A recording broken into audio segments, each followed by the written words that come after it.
This cyber attack could end up being absolutely massive. We just don't know yet. And so in this video, we're going to be talking about the Kaseya Ransomware Attack. It just happened. We're still learning more information about it. So what do we know? What do we not know watching this video? Hi everybody, welcome to StudioSec. Thank you for watching. Like this video if it's helpful. Comment down below if you're working this weekend on this particular incident. Hey, kudos to you. You guys are studs. We all really appreciate the awesome work and the service that you are providing right now, especially through this holiday weekend. Happy 4th to everybody from the US, and subscribe for more content. Now first, what is Kaseya? Kaseya is a managed service provider.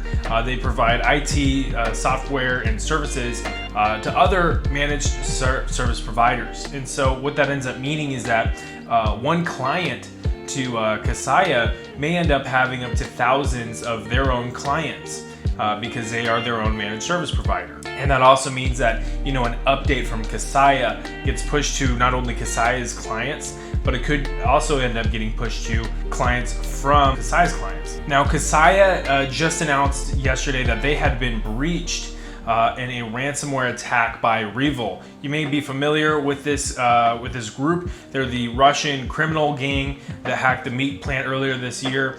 They've been focusing on ransomware, so this is a pretty big deal. Although tens are listed in the initial report, this could end up affecting up to thousands of potential businesses worldwide.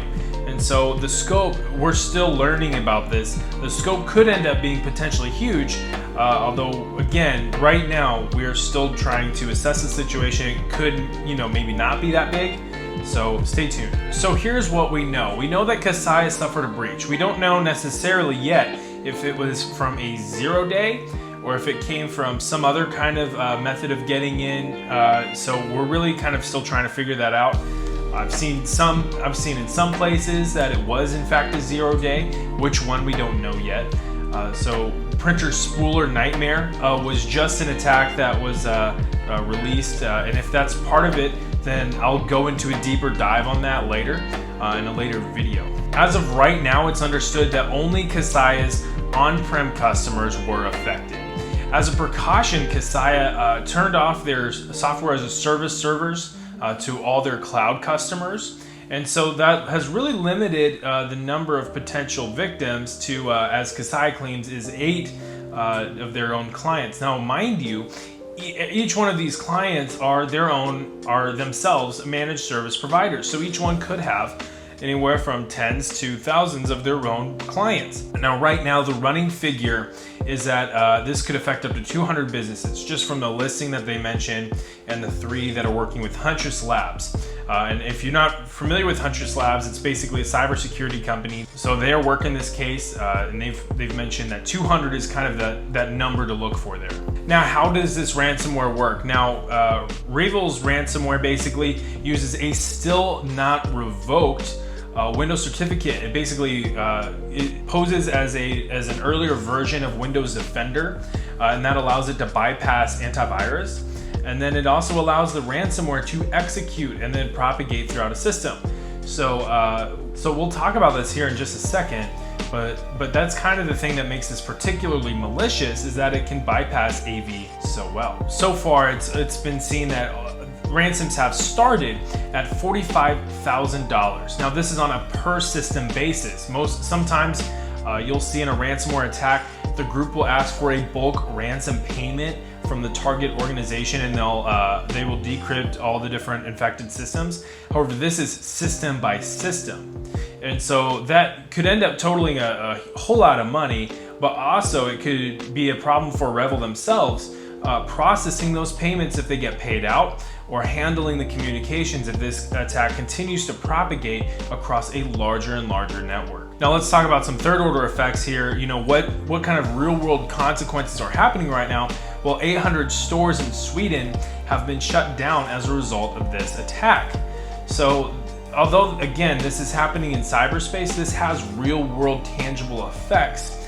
And so we will continue to see ransomware play a role in our day-to-day lives? And this is just another incident. Now, what do we not know? Well, we don't know yet how many are affected. Again, we've already said the 200 potential businesses worldwide have been affected number. That could shift down, that could shift up. We don't really know yet, so you're gonna have to stay tuned for more information. I'll be posting more on this as we learn. We also don't quite know yet why the certificate that REvil has been using for their antivirus is still yet unblocked. It's still allowed by antivirus. So hopefully there is a Windows patch coming soon that will address that issue. Now, another interesting thing to consider is how will this affect US-Russian relations? If you remember, REvil is based in Russia. And although it's a criminal group, the expectation is that a nation state will contain the criminal organizations that exist within their borders.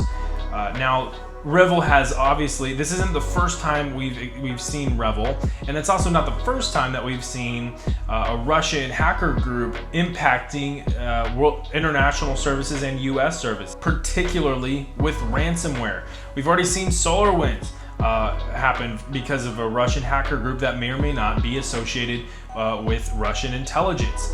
We saw the Colonial pipeline attack. That was a ransomware attack that basically happened by a Russian criminal gang. Now, President Biden and President Putin met earlier this year, and they discussed basically this kind of thing. And President Biden basically gave a list of kind of off-limit cyber targets that he believes that the Russians shouldn't be allowed to attack.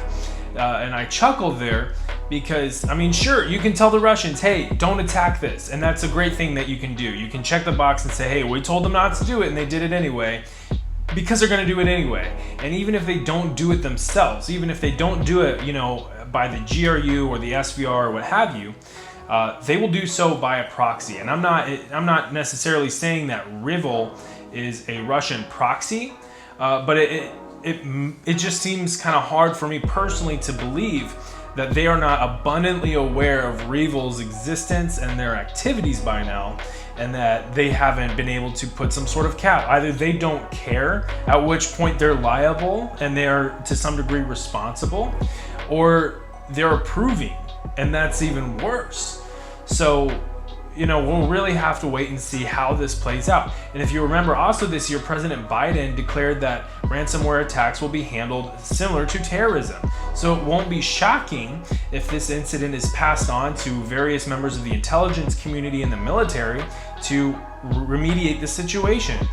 Now, with the Colonial pipeline incident, obviously, if you remember, Colonial paid out the ransom, but that money was retrieved. We don't exactly know the specifics on how that happened, but it happened. Now, if, you know, companies start paying out to REvil, will that money make its way back into the hands of the US government or whoever's paying that money?